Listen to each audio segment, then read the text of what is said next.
আসলে নারকেল আর গুড় থাকলে কাদাও পিঠা বানানো যায়। আর সেখানে এই ইনগ্রিডিয়েন্টগুলো থাকলে তো অসাধারণ একটা পিঠা বানানো যায়। আসসালামু আলাইকুম। আজ বানাবো তাল দিয়ে পুলি পিঠা।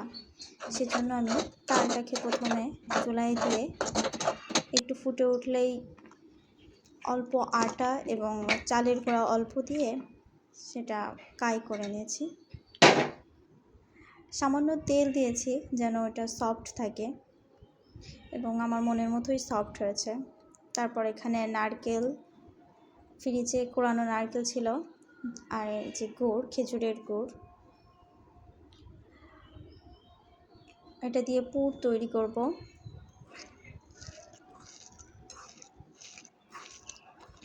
একসাথে মেখে তারপরে চুলায় দিয়েছি। ফ্রিজে একটু তিল ছিল, ফ্লেভার আনার জন্য একটু তিলও অ্যাড করছি সাথে।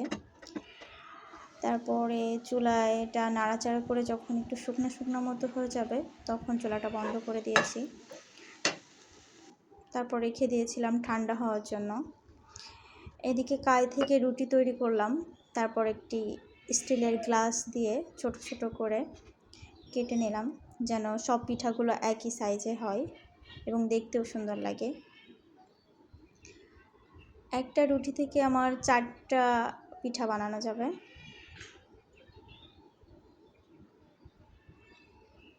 তালের জন্য পিঠার কালারটা একটু বেশি সুন্দর লাগছে, কুসুম কালার হয়েছে।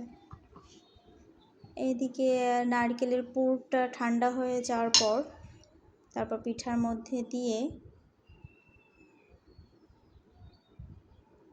হাতের মাঝখানে নিয়ে এনাম এনাম করে চেপে চেপে পিঠাটা তৈরি করেছি।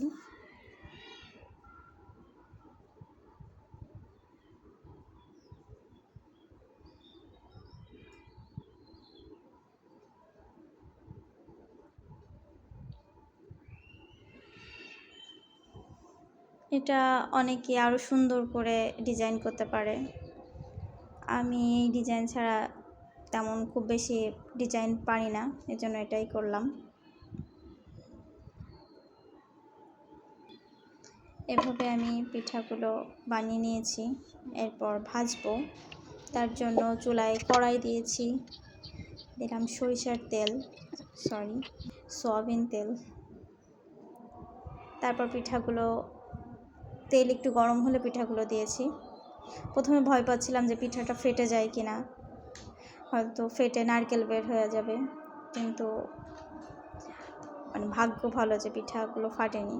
হয়তো কাইটাও পারফেক্ট হয়েছে এবং রুটির বেলাটার পুরুত্বটাও ঠিক আছে, এই জন্য হয়তো ফাটেনি। কালারটা অসাধারণ হয়েছে এবং চালের গুঁড়া দিয়ে বানাইলে এত মচমচা হয় না খেতে, যতটা তাল অ্যাড করে আমি পিঠাটা যতটা মচমচে করতে পারছি। দেখতেও যেমন সুন্দর, আলহামদুলিল্লাহ খেতেও অনেক সুন্দর, অনেক মজা। Thank you.